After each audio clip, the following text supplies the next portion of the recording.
अस्सलाम वालेकुम नाज़रीन, प्रोग्राम दूसरा रुख में खुशामदीद। मैं हूं आपका मेज़बान नादिर गुरामानी। नाज़रीन, पाकिस्तान में इंसानी हुकूक़ के हवाले से वक्तन ब वक्तन कई सवालात उठते हैं और वज़ारत इंसानी हुकूक़ पर भी तनकीद होती है। हाल ही में पाकिस्तान में जो लापता अफराद का मामला है या इंसानी हुकूक़ की खिलाफ वर्जियों का मामला है वो भी उठता रहा है, और जो जबरी तौर पर मज़हब तब्दीली के वाक़यात हैं, अक़लियतों के ख़िलाफ़ जो कार्रवाइयाँ, जो उनकी इबादत गाहें गिराई जा रही हैं, उस हवाले से भी मामलात हैं, उस पर हम बात करेंगे। आज हमारे साथ मौजूद हैं निगरान वफाकी वज़ीर इंसानी हुकूक़ खलील जार साहब। सर, बहुत शुक्रिया, आपने टाइम निकाला। सबसे पहला सवाल तो वज़ारत संभालने के बाद आप क्या समझते हैं कि बतौर वज़ीर आपको इंसानी हुकूक़ के हवाले से कौन से चैलेंजेस दरपेश हैं? जहाँ तक इंसानी हकूक़ की बात है तो 18वीं तरमीम के बाद ये डिज़ॉल्व सब्जेक्ट हो गया था और इस पे सूबे ख़ुद मुख्तियार हैं अपना एक इंडिपेंडेंट ह्यूमन राइट्स मिनिस्ट्री बनाने के। तो हमारे पास सिर्फ इस्लामाबाद की एरिया रह जाता है, लेकिन ओवरऑल हमारे चारों सूबों में हमारे डायरेक्टरेट काम कर रहे हैं और हम चाहते हैं कि हम इसमें एक पुलिस को लिंकअप करें।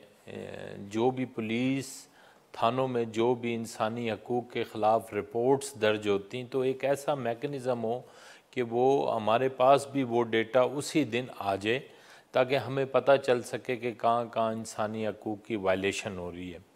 तो इन डेटा पर काम कर रहे हैं। इसके अलावा और बहुत सारे सूबों को काम करने की ज़रूरत है, इंडिपेंडेंट मिनिस्ट्रीज़ बनाने की ज़रूरत है। 18वीं तरमीम के बाद आपको पता है कि ये तमाम सूबाई मामलात हो गए थे, लेकिन फिर भी क्योंकि इस टाइम UN और दीगर तंजीमें वो डायरेक्टली हमसे पूछती हैं, वफाक से पूछती हैं, और वफाक के पास इस तमाम डेटा होना चाहिए ताकि जिसके हवाले से हम आगे बातचीत कर सकें। और हम चाह रहे हैं कि हमारी ख्वाहिश है कि हम इसमें ये एक बड़ा जो इक़दाम है कि थानों को, पुलिस को कनेक्ट कर दें अपनी मिनिस्ट्री के साथ, ताकि कोई भी, चाहे औरतों के हवाले से, बच्चों के हवाले से या मिनॉरिटीज़ के हवाले से, जो कोई भी ऐसी रिपोर्ट दर्ज होती है उसको डायरेक्ट हमारी मिनिस्ट्री के पास भी आ जाए, वो डेटा आ जाए, ताकि जिस जगह हम नहीं पहुंच सकते हैं वहाँ पुलिस थाना मौजूद है और वो पुलिस थाने से हम बहुत सारी इंफॉर्मेशन कलेक्ट कर सकते हैं। तो अभी आपको किसी सूबे की तरफ से कोई रुकावट है कि कोई सूबा आपके साथ ताउन नहीं कर रहा, डेटा शेयरिंग जो है वो नहीं हो रही? देखिए जी, मैं अभी मिनिस्ट्रीज़ इंडिपेंडेंट नहीं हुई सूबों में, अभी वो कनेक्ट हैं किसी दूसरी मिनिस्ट्री के साथ। जैसे पंजाब में मिनिस्ट्री ऑफ ह्यूमन राइट्स और मिनॉरिटी अफेयर है, फिर कहीं ministry of human rights and social welfare है, किसी जगह पर ह्यूमन राइट्स और लॉ एंड जस्टिस है। तो बहुत सारे इसमें यूनिफॉर्म मैं समझता हूँ कि पॉलिसी होनी चाहिए और इनकी इंडिपेंडेंट मिनिस्ट्री हो जो ह्यूमन राइट्स के हवाले से हो और उसकी प्रॉपर फंडिंग हो, क्योंकि ये बहुत अहम सब्जेक्ट है पाकिस्तान के हवाले से और पूरी दुनिया के हवाले से, और इसमें हमें बहुत सारे काम करने की ज़रूरत है। हम सूबों से कनेक्ट हैं और सूबों से हम वज़रा आला से यही रिक्वेस्ट कर रहे हैं कि आप इस मिनिस्ट्री को एक इंडिपेंडेंट मिनिस्ट्री बना दें ताकि इसका बजट हो और जब भी असम्बली में कोई ह्यूमन राइट्स के हवाले से सवालात हों तो उसके जवाबात मिनिस्टर, सूबे के मिनिस्टर दे सकें। और हमारे पास भी फिर वो है कि हम उनसे सूबों से डेटा कलेक्ट करके हम आगे UN में और दीगर जितनी भी तंजीमें इंसानी हकूक़ पर काम कर रही हैं या UN है या और बहुत सारी वोटिंग होती है इस पर, तो हमारे पास एक मुकम्मल डेटा हो। मिनिस्टर साहब, इस वक्त आप अगर देखें तो जो अक़लियतों के ख़िलाफ़ जो कुछ हो रहा है, जड़ांवाला वाक़या जो है वो आपके सामने है। कराची में अगर आप देखें तो उनकी इबादत गाहें गिराई जा रही हैं। आपको क्या लगता है इन वाक़यात के पीछे असल क्या कहानी है, क्या महरक़ात हैं, कौन है? सर देखिए, मैंने आपसे पहले बात की कि इन सारे चीज़ों के पीछे एक अनटॉलरेंस का वो है। और देखिए, अभी मैं किसी एक मज़हब को ख़राब नहीं कह सकता। अगर जड़ांवाला में ऐसे वाक़यात हुए नहीं होने चाहिए, ये जड़ांवाला बन जाएगा, जड़ांवाला तामीर हो जाएगा, लोग बसना शुरू हो जाएंगे, लेकिन जो मेरे परचम पर धूल पड़ गई है उसको धोते धोते मुझे टाइम लगेगा। तो इसलिए मैं समझता हूँ कि ऐसे वाक़यात चंद लोग करते हैं जिनको पनिश करने की ज़रूरत है। अभी देखें, इस्लाम में वाज़े तौर पर लिखा है कि जब तक वो ईसा अलैहिस्सलाम अल्लामी और आसमानी किताबों पर यकीन नहीं रखेंगे उनका ईमान नामुकम्मल है।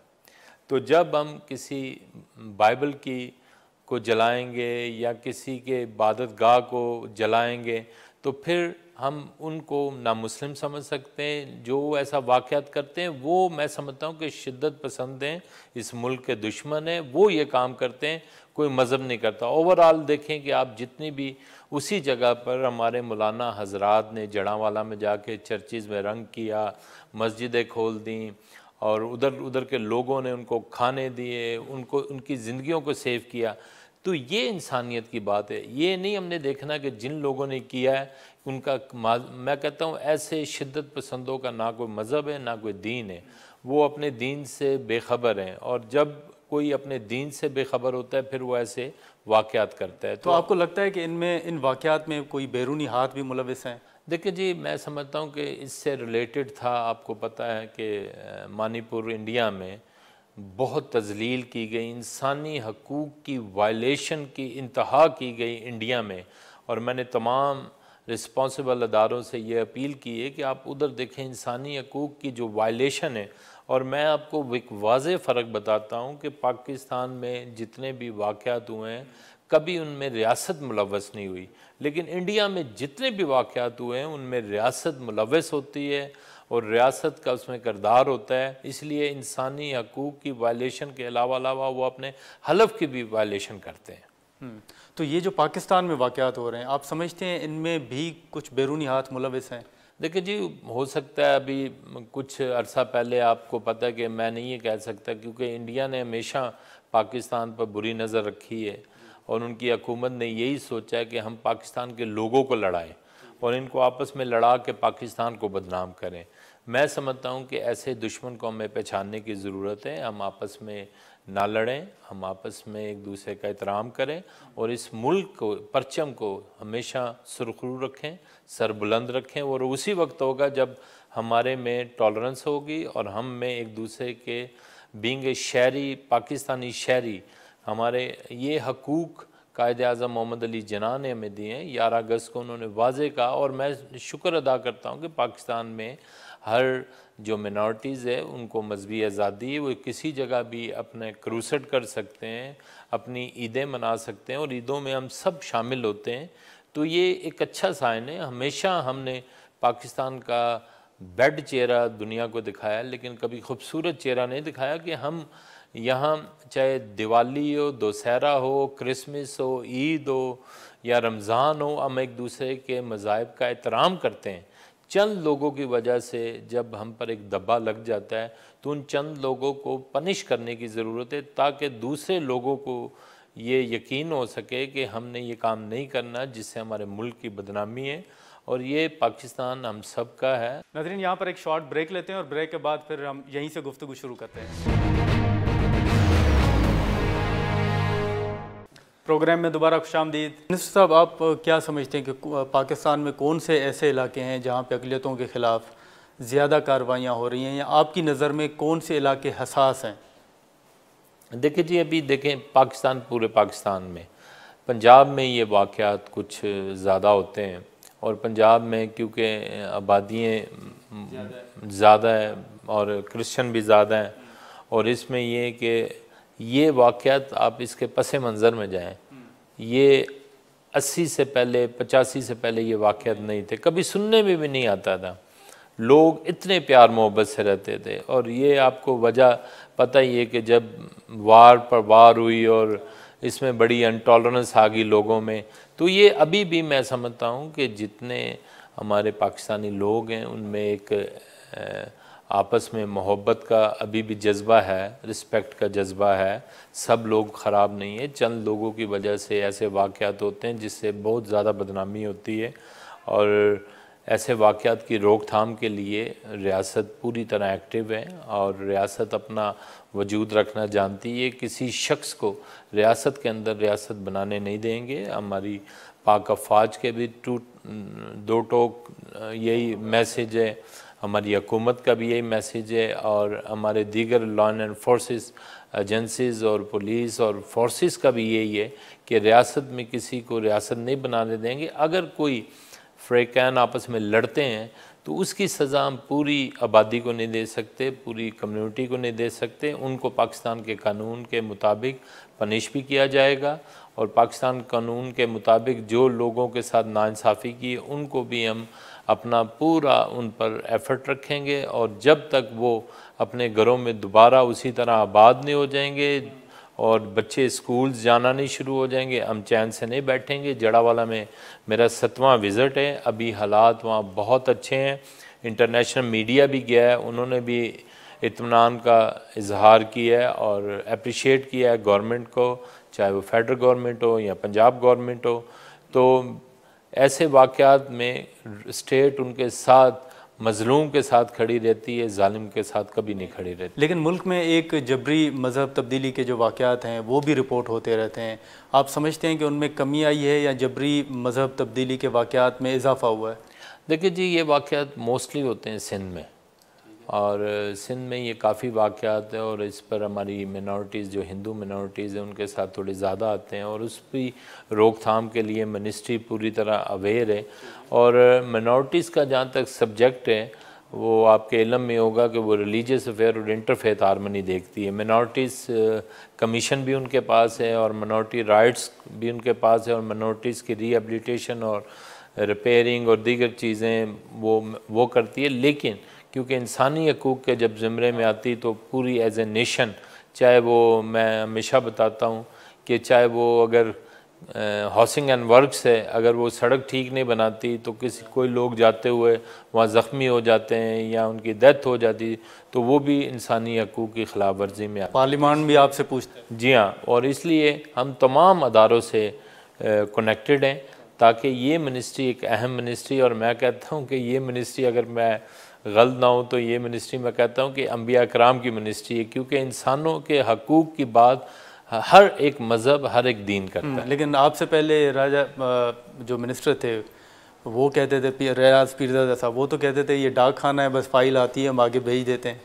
देखिए जी, वो उनका अपना नज़रिया हो सकता है, लेकिन अगर आप अपनी कैपेसिटी से हट के भी काम करना चाहें, इंसानों के लिए काम कर सकते हैं और ज़रूरी नहीं आपको किसी बैरियर की ज़रूरत है, किसी काम करने वाले की ज़रूरत है। अगर आप इंसानी, देखें ये तो एक हुक्म खुदाबंदी है कि इंसानों की खिदमत करना, ये हुक्म खुदाबंदी इंसानों की नहीं बल्कि जानवरों की भी खिदमत करना। इस्लाम में तो ना सिर्फ़ इंसानी हकूक़ बल्कि जानवरों के भी हकूक़ की बयान किए गए और यहाँ मेजॉरिटी में या मुस्लिम्स हैं या क्रिश्चियन हैं। और मैं समझता हूँ कि हम सब अगर हम चाहते हैं कि हम इंसानों की खिदमत करें तो उसके लिए कोई मिनिस्टर होना ज़रूरी नहीं है, कोई MP होना ज़रूरी नहीं है, आम शख्स भी अपने छोटे छोटे किरदार से अपने मुल्क का सर जो है फ़ख्र से बुलंद। लेकिन ये जो सिंध में जबरी मज़हब तब्दीली के वाक़यात हैं, इसके पीछे क्या आप समझते हैं कि रीज़न क्या है इसका सबसे बड़ा? देखिए जी, इसमें डिफरेंट रीज़न्स आए हैं। एक तो था गुर्बत, दूसरा लोग वहाँ बड़े बड़े लोगों के वहाँ काम करते हैं। और आपको मैंने जैसे बताया ना कि आजकल सबसे जो बड़ी चीज़ है, इंसान के अंदर अगर खौफ ख़त्म हो जाएगा वो फिर सब कुछ करेगा। लेकिन सर, जो सॉरी आपकी बात काट रहा हूँ, लेकिन जो रिसेंटली कुछ वाक़यात पेश आए हैं वो तो वहाँ के शायद पीर थे सिंध में, जिस हवाले से आपको कमेटी ने भी बुलाया था, आपने कमेटी को भी ब्रीफिंग दी, तो इनके ख़िलाफ़ कोई कार्रवाई होगी? मदारस के हवाले से क्या होना चाहिए, आप क्या देख रहे हैं? जी जी, मदारस के हवाले से या दूसरे हवालों से हमारा एक कमीशन बना हुआ है बच्चों के हवाले से, जो उसको फुली एक्टिव है और देखता है। हमारी ज़ैनब अलर्ट है, किसी टाइम भी किसी बच्चे के साथ या बच्ची के साथ कोई नाइंसाफ़ी होती है, वो जो हमारी मिनिस्ट्री के अंडर आ जाता है हम उस पर एक्शन लेते हैं।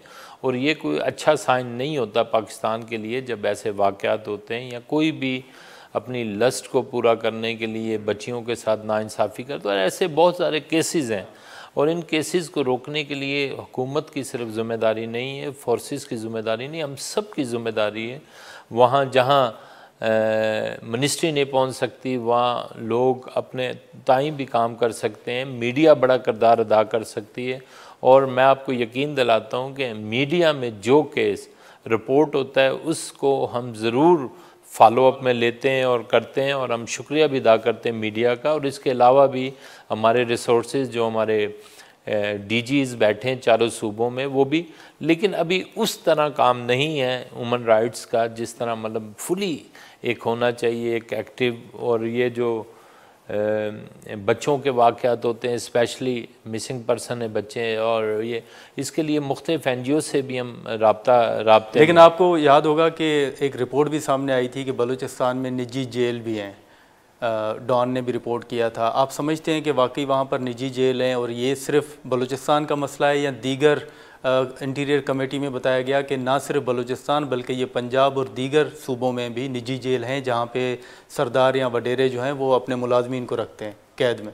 देखिए जी, मैं वैसे मीडिया के तवज्जुह से ये चीज़ें आती हैं, और जब मैं MPA था उस वक्त एक किसी का ये केस चला था, तो मैं समझता हूँ कि ये अभी बलूचिस्तान के आप दूर दराज इलाके में जहाँ मीडिया भी नहीं पहुँच सकता, जहाँ लोगों की भी नहीं है, और यही, लेकिन मैं कहता हूँ कि सब इस तरह नहीं है। बहुत सारे लोग अपने लोगों को बड़ा फैसिलिटेट भी करते हैं, और अगर ऐसे वाक़यात होते हैं तो नहीं होने चाहिए। तो ये जो सिंध में जो पीर कर रहे हैं सर, इनका क्या करेंगे? ये मैं भी इस पर क्या करूं, ये एक अहम सवाल है, हसास मामला है। लोगों को देखें, हमें सबसे पहले एजुकेट करना पड़ेगा। ये पीरों वाला काम, और इससे बड़ा नुकसान पैदा हो रहा है, बड़ा मुल्क की बदनामी होती है जब हम दूसरे ममालिक से सुनते हैं कि अभी ये हो गया वो हो गया। तो ये जब अभी भी हम उन इलाकों तक अपने तालीम को नहीं पहुंचा सके जहाँ पहुंचाना चाहिए, लोग अभी बहुत सारे लोग बच्चे जो हैं स्कूलों से बाहर हैं, बहुत सारे स्कूलों की हमें ज़रूरत है। तो जब हम एजुकेट हो जाएंगे तो इनका जो पीरी मुरीदी वाला सिस्टम है वो ऑटोमेटिकली कम होता हो जाएगा। ठीक है सर, अगर इजाज़त दें तो यहाँ पर एक शॉर्ट ब्रेक लेते हैं और ब्रेक के बाद हम यहीं से गुफ्तगू शुरू करेंगे।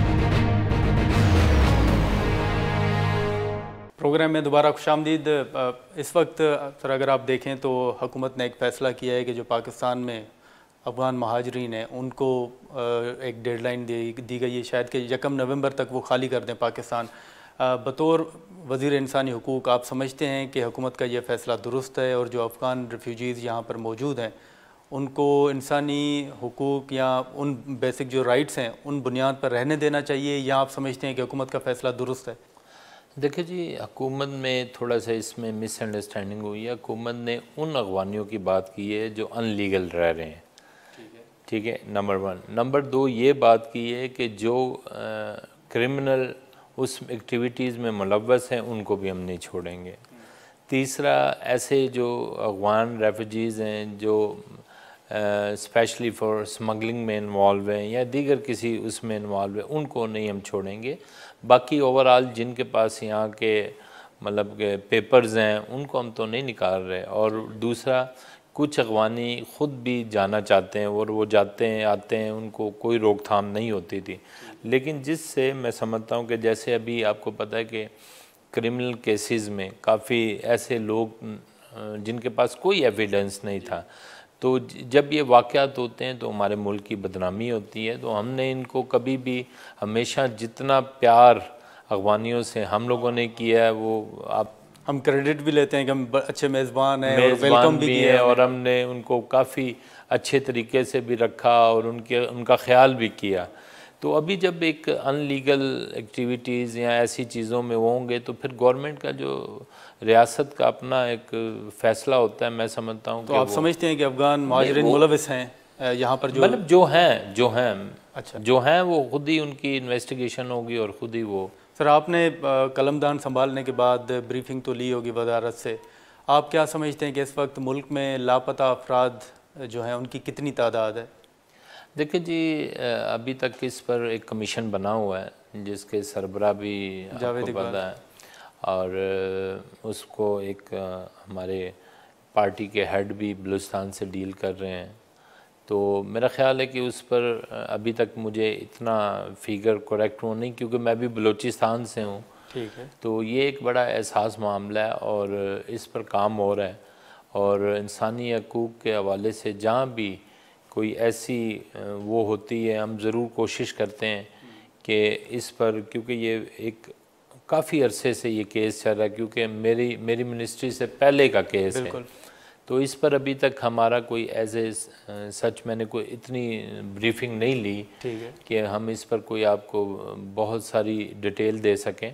लेकिन ओवरऑल मैं बलूचिस्तान से हूँ, बलूचिस्तान से भी काफ़ी लोग वो थे और उन्होंने वो, तो इस पर एक कमीशन बना है, कमीशन की रिपोर्ट डायरेक्टली जाती रहती है और इस पर वो काम कर रहे हैं। आपने रिपोर्ट, आपकी तरफ नहीं आती रिपोर्ट का अभी तक हमारे पास सच अभी उसके बाद कोई नई रिपोर्ट आई, मुझसे पहले आई हो तो मुझे पता नहीं है, मेरे दौरान नहीं आई। लेकिन लापता आपका अपना ताल्लुक बलूचिस्तान से है, वहाँ पर आपको पता होगा जो मीडिया में रिपोर्ट होता है कि सैकड़ों जो अफराद हैं वो लापता हैं। फिर जब प्राइम मिनिस्टर साहब से सवाल हुआ तो उन्होंने कहा कि 50 के करीब हैं। तो आप भी समझते हैं कि इतनी तादाद नहीं है जितनी रिपोर्ट हो रही है और वाकई 50 के करीब ही लोग हैं जो लापता हैं? देखें जी, मेरी ओपिनियन प्राइम मिनिस्टर से डिफरेंट तो नहीं हो सकती, क्योंकि हम एक कैबिनेट के हिस्से हैं और प्राइम मिनिस्टर को मुझसे ज़्यादा इल्म होगा क्योंकि वो इस मुल्क के, तो उन्होंने जो बात की होगी डेफिनेट ऐसे ही हो। तो इस वक्त जो लापता अफराद के हवाले से कमीशन है, आप उस कमीशन की कारकर्दगी से मुतमईन हैं? देखिए जी, मुझे तो अभी 2 महीने हुए हैं, मुझे उसकी कमीशन का पता नहीं कि उन्होंने अपनी कारकर्दगी क्या की है क्या नहीं। हमारे पास कोई ऐसी रिपोर्ट नहीं आई जब से मैं आया हूँ। ठीक है। उससे पहले जो आई हो तो वो मुझे उसका इल्म नहीं है। लेकिन मैं इतना जानता हूँ कि जितनी भी अभी तक रिपोर्ट है उसमें इस हवाले से प्राइम मिनिस्टर साहब की जो वाज़े वो थी वो ऐसे ही है। अच्छा, तो माजी में ये कहा गया कि बलूचिस्तान से कुछ लोग जो लापता होते हैं वो असल में लापता नहीं होते बल्कि बैरून ममालिक या राह के हाथों इस्तेमाल होते हैं और वो लापता खुद को वो कर देते हैं। आप समझते हैं कि वाकई इसमें हकीकत है, कुछ हमारे लोग इस्तेमाल हो रहे हैं राह के हाथों? देखिए जी, ये तो इंटेलिजेंस अदारों को इस चीज़ का बाखूबी पता है और उनकी जो रिपोर्ट होगी वो एंथेटिक रिपोर्ट होगी। और क्योंकि ह्यूमन राइट्स की ये डोमेन में नहीं आता, ये जो हमारी इंटीरियर है वो डील करती है या फोर्सेस डील करते हैं कि वो किस में मुलव्वस हैं या किस में नहीं है। जहाँ स्टेट की बात आएगी, हम स्टेट के साथ हैं और इस स्टेट के लिए अगर कोई एंटी स्टेट बंदा होता है या कोई उस पर ये साबित हो जाता है कि मुल्क के लिए दूसरे उसमें वो हो रहा है, तो उसको पनिश होना चाहिए, क्यों नहीं होना चाहिए। अगर मैं भी स्टेट के ख़िलाफ़ कोई बात करता हूँ या स्टेट की से हट कर कोई पॉलिसी बयान करता हूँ और मेरे उनके पास इस चीज़ के एविडेंस भी हों, तो मैं समझता हूँ कि फिर तो अपना जो सर आपका ज़ाती तजर्बा क्या कहता है? आप MPA भी रहे हैं, आपको ऑन ग्राउंड क्या हो रहा है उसका भी पता होगा कि इस वक्त जो ख़वातीन हैं वो भी इन दहशतगर्दी के वाक़यात में मुलव्वस हैं और ताल्लुक़ बलूचिस्तान से बताया जाता है। इसके पीछे आप क्या समझते हैं कि क्या है? देखिए जी, ये तो मैंने आपको कहा ना कि एक बहुत बड़ा अलमिया है हमारा, ये माइंडसेट है, कोई लोग ट्रेंड कर रहे हैं, क्या है? देखिए जी, डेफिनेट वो अभी एक ख़ातून को किसी ने तो ट्रेन किया होगा और ऐसे वाक़यात में देखें ये सब के लिए ख़तरनाक सिचुएशन है, ना सिर्फ एक के लिए। और इसमें मैं समझता हूँ उन लोगों के लिए भी ये मैसेज है कि वो खुदारा अपने लोगों पर और पाकिस्तानी अवाम पर, मुल्क पर रहम करें और ऐसे वाक़यात से बाज़ आएँ, क्योंकि दहशतगर्दी किसी भी चीज़ का हल नहीं है और हमने मोहब्बत और प्यार से और आपस में इत्तेफाक से ही हम आगे बढ़ सकते हैं और इस मुल्क को आगे ले जा सकते हैं। तो सर ये जो पाकिस्तान में हमेशा कहा जाता है कि हज़ारों की तादाद में लोग लापता हैं, मेंगल साहब भी कहते हैं कि हमारी फहरिस्त जो है वो लंबी है, तो ये आप समझते हैं कि डेलिब्रेटली ये बताया जाता है कि इतने लोग हैं, तो ये क्यों पाकिस्तान के ख़िलाफ़ इस तरह की साजिश की जाती है? पाकिस्तान के अंदर ही बैठ के लोग, अगर ये आपकी बात अगर दुरुस्त है कि बलूचिस्तान में लोग इतने लापता नहीं हैं बल्कि 50 के करीब हैं, तो ये फिर इसके पीछे क्या रीज़न हो सकती है? देखिए जी, इस पर इन्वेस्टिगेशन लाजमी बात है, कोर्ट भी कर रहा है और उन्होंने कोर्ट में भी गए हैं हमारे इस हवाले से, तो कोर्ट इसका बेहतरीन सलूशन भी निकाल सकता है और बेहतरीन आगाही भी दे सकता है कि कितने हैं कितने नहीं हैं और क्यों हुए और क्या वजूहत हैं। आपके इल्म में नहीं है? नहीं, मेरे इल्म में तो अभी तक। लेकिन सर ये हसास मामला है, मुजाहरे भी होते हैं, पार्लिमान के अंदर भी मामला उठता है, आप नहीं समझते कि 2 माह आपको हुए हैं, ये डेटा होना चाहिए? लेकिन मेरे पास नहीं, डेटा तो मौजूद होगा मुझसे पहले जी, लेकिन इससे पहले कोई ऐसा मेरे पास मेरे होते हुए कोई रिपोर्ट नहीं आई। लेकिन आपको एक आपसे पहले वजारत इंसानी हुकूक को इस्लामाबाद हाई कोर्ट ने केस भेजा था मुदस्सिर नारू का, जो सहाफ़ी थे। आपको इल्म है कि मुदस्सिर नारू कहाँ है? नहीं जी, मुझे नहीं इल्म। और सच पूछें तो अभी तक 2 माह में असल में थोड़ा सा हमें इस पर फ़र्क ये रखना चाहिए था कि हम हमारा जो काम है वो इलेक्शन की निगरानी है। बिल्कुल। हमारे साथ एक पहले लगा हुआ है निगरान वज़ीर, ठीक है, और हम चाहते हैं कि ये जो जमहूरी हुकूमतें बनी हैं उनके मिनिस्टर्स आएँ, ये असल में वो ही यहाँ से उठा के कहीं लेजिस्लेशन भी कर सकते। हमारा इख्तियारात में सिर्फ यही कि हम इलेक्शन करवाएं, इलेक्शन की निगरानी करें। लेकिन आप ये भी देखें कि इलेक्शन तक इंसानी हुकूक की खिलाफ वर्जियाँ ना हों। नहीं, वो तो लाजमी देखें, जहाँ हमारी डोमेन में आ जाते हैं, हमारे इल्म में जो चीज़ें आते हैं उस पर मिनिस्ट्री चुप नहीं रहती। नाज़रीन, यहाँ पर एक शॉर्ट ब्रेक लेते हैं और ब्रेक के बाद फिर हम यहीं से गुफ्तगू शुरू करते हैं।